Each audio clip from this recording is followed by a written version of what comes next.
বাংলাদেশের মর্গে পড়ে ৮ ভারতীয়ের মৃতদেহ, ঢাকার অভিযোগ, জেনেও ফেরত নিচ্ছে না নয়াদিল্লি। স্বামীর সঙ্গে ঘর না করেও ক্ষেত্রবিশেষে ভরণপোষণ বাবদ খরচ পেতে পারেন স্ত্রী, জানালো শীর্ষ আদালত।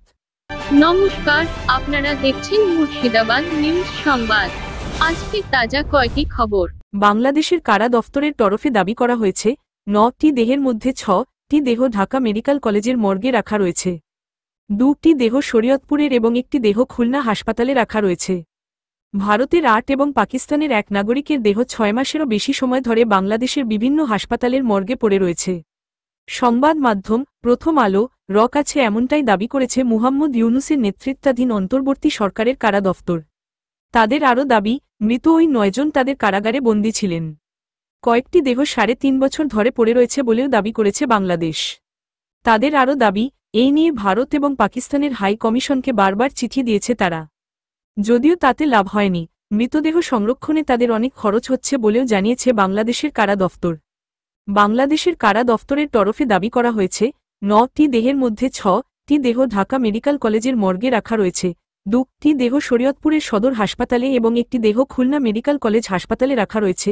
কারা দফতরের মহাপরিদর্শক ব্রিগেডিয়ার জেনারেল সৈয়দ মোহাম্মদ প্রথম আলো কে বলেছেন, দেহ নিয়ে যাওয়ার জন্য সংশ্লিষ্ট দফতরের মাধ্যমে দুই দেশের হাই কমিশনের কাছে বারবার চিঠি পাঠানো হয়েছে, কিন্তু তারা এখনও দেহ নেয়নি। দেহ সংরক্ষণে অনেক টাকা খরচ হচ্ছে। পাকিস্তানের ১ নাগরিকের দেহ রাখা রয়েছে ঢাকা মেডিকেল কলেজের মর্গে। কারা দফতর সূত্রে জানা গিয়েছে, মৃতের নাম মোহাম্মদ আলী। ২০২১ সালের ১৮ জুন ঢাকা মেডিকেল কলেজে মৃত্যু হয়েছিল তার।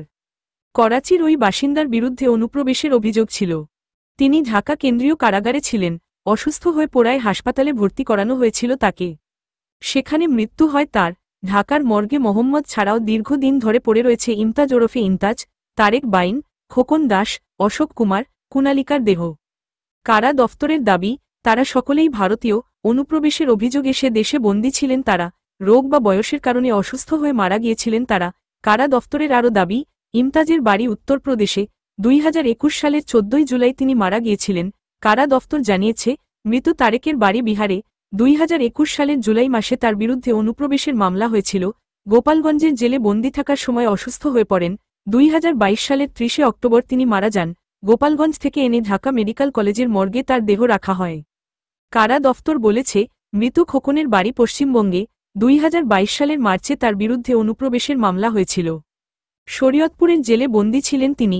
অসুস্থ হয়ে পড়লে তাকে ঢাকা কেন্দ্রীয় কারাগারে পাঠানো হয়, সেখান থেকে ভর্তি করানো হয় হাসপাতালে। ২০২৩ সালের ফেব্রুয়ারিতে তার মৃত্যু হয়, সেই থেকে মর্গে দেহ। বাংলাদেশের কারা দফতরের পরিসংখ্যান বলছেন, ঢাকা মেডিকেল কলেজের মর্গে অশোক নামে যে ব্যক্তির দেহ রয়েছে, তিনি দিল্লির বাসিন্দা। অনুপ্রবেশের অভিযোগে গ্রেফতার হয়েছিলেন। ২০২৩ সালের অগস্টে মারা গিয়েছিলেন তিনি। মৃত কুণালিকার বাড়ি ঝাড়খণ্ডে। ২০১৮ সালে তার বিরুদ্ধে অনুপ্রবেশের অভিযোগ উঠেছিল। ২০২৩ সালের সেপ্টেম্বরে মারা গিয়েছিলেন তিনি। কারা দফতর দাবি করেছে, শরীয়তপুরের মর্গেও ২ ভারতীয়ের দেহ পড়ে রয়েছে। তাদের মধ্যে একজনের নাম সতেন্দ্র কুমার, তিনি দিল্লির বাসিন্দা ছিলেন। ২০২২ সালের অক্টোবরে তার বিরুদ্ধে অনুপ্রবেশের অভিযোগে মামলা হয়েছিল। ২০২৩ সালের ১৮ জানুয়ারি তিনি মারা যান, সেই থেকে দেহ মর্গে পড়ে রয়েছে। শরীয়তপুরের মর্গে পড়ে রয়েছে বাবুল সিংহের দেহ। কারা দফতরের দাবি, তিনিও ভারতীয়। ২০২৩ সালের এপ্রিলে মারা যান তিনি। খুলনার হিমঘরে দীর্ঘদিন ধরে পড়ে রয়েছে সুরজ সিংহের দেহ। বাংলাদেশের কারা দফতর জানিয়েছে, তিনি ভারতীয়। অনুপ্রবেশের অভিযোগে খুলনা জেলা কারাগারে বন্দী ছিলেন তিনি। ২০২৪ সালের ৭ জুলাই তিনি মারা গিয়েছিলেন। কারা দফতরের পরিসংখ্যান বলছে, সে দেশে ৬৮টি জেলে বিদেশি বন্দীর সংখ্যা ৪৬৭। কারা সূত্রে জানা গিয়েছে, বিদেশি বন্দীর মৃত্যু হলে তার দেহ হস্তান্তরের জন্য স্বরাষ্ট্র এবং বিদেশ মন্ত্রকের মাধ্যমে সেই দেশের দূতাবাসের সঙ্গে যোগাযোগ করা হয়। নাম, পরিচয়, ঠিকানা যাচাই করে সেই মতো পদক্ষেপ করে দূতাবাস। এই নয়, বন্দী ক্ষেত্রে ভারত এবং পাকিস্তান হাই কমিশনকে চিঠি দিয়ে লাভ হয়নি বলে দাবি করেছে কারা দফতর। কারা দফতরের মহাপরিদর্শক ব্রিগেডিয়ার জেনারেল জানিয়েছেন, এমনিতে ৩ মাসের মধ্যে বিদেশি দূতাবাসের জবাব না এলে বিদেশি বন্দীর দেহ শেষকৃত্যের ব্যবস্থা করা হয়। এক্ষেত্রে মানবিক কারণে দেহগুলি এখনও সংরক্ষণ করা হচ্ছে, তবে দুই দেশ ব্যবস্থা না নিলে স্বেচ্ছাসেবী সংগঠন শেষকৃত্যের কাজ করবে। স্বামীর সঙ্গে সংসার না করলেও স্ত্রী ভরণপোষণের খরচ চাইতে পারেন, তবে এর কোনো নির্দিষ্ট বিধি নেই। ভিন্ন ভিন্ন পরিস্থিতির উপর তা নির্ভর করবে বলে জানিয়েছে সুপ্রিম কোর্ট। স্বামীর সঙ্গে সংসার না করলেও ভরণপোষণের জন্য খরচ চাইতে পারেন স্ত্রী। সম্প্রতি এক মামলায় কথা জানিয়েছে সুপ্রিম কোর্ট, তবে শীর্ষ আদালত জানিয়েছে সব ক্ষেত্রে তা প্রযোজ্য হতে হবে এমন কোনো বাধ্যবাধকতা নেই। ভিন্ন ভিন্ন ক্ষেত্রে পরিস্থিতির উপর তা নির্ভর করবে। সুপ্রিম কোর্টে ঝাড়খণ্ডের এক দম্পতির বৈবাহিক কলহ নিয়ে মামলা চলছিল। 2014 সালের মে মাসে তাদের বিয়ে হয়, কিন্তু এক বছর যেতে না যেতেই আলাদা হয়ে যান তারা। 2015 সালের অগাস্ট থেকে বাপের বাড়িতে গিয়ে থাকতে শুরু করেন মহিলা। স্বামীর দাবি, বহুবার অনুরোধ করার পরেও স্ত্রী বাড়ি ফেরেননি। স্ত্রীকে ঘরে ফেরাতে প্রথমে রাঁচির এক পারিবারিক আদালতের দ্বারস্থ হন স্বামী, তবে স্ত্রীর দাবি শ্বশুরবাড়িতে তাকে মানসিক নিপীড়ন সহ্য করতে হচ্ছিল। মহিলার দাবি, তাকে শ্বশুরবাড়িতে শৌচালয় ব্যবহার করতে দেওয়া হতো না, এমনকি স্টোভে রান্নাও করতে দিত না কেউ, কাঠকয়লা দিয়ে রান্না করতে হতো তাকে। এমনকি 5 লক্ষ টাকা পণের জন্য তার উপর চাপ তৈরি করা হচ্ছিল বলে দাবি মহিলার। ওই পণের টাকায় স্বামী গাড়ি কিনতে চান। এই সব মানসিক অত্যাচারের কারণে স্বামীর সঙ্গে সংসার না করে বাপের বাড়িতেই থাকার সিদ্ধান্ত নেন মহিলা।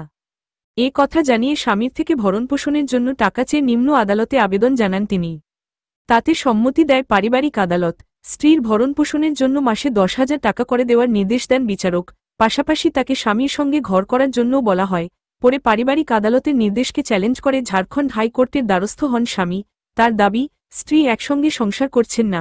এই অবস্থায় হাইকোর্ট জানিয়ে দেয়, মহিলা ভরণপোষণের জন্য 10,000 টাকা করে পাবেন না। পরে মামলা সুপ্রিম কোর্ট পর্যন্ত গড়ায়।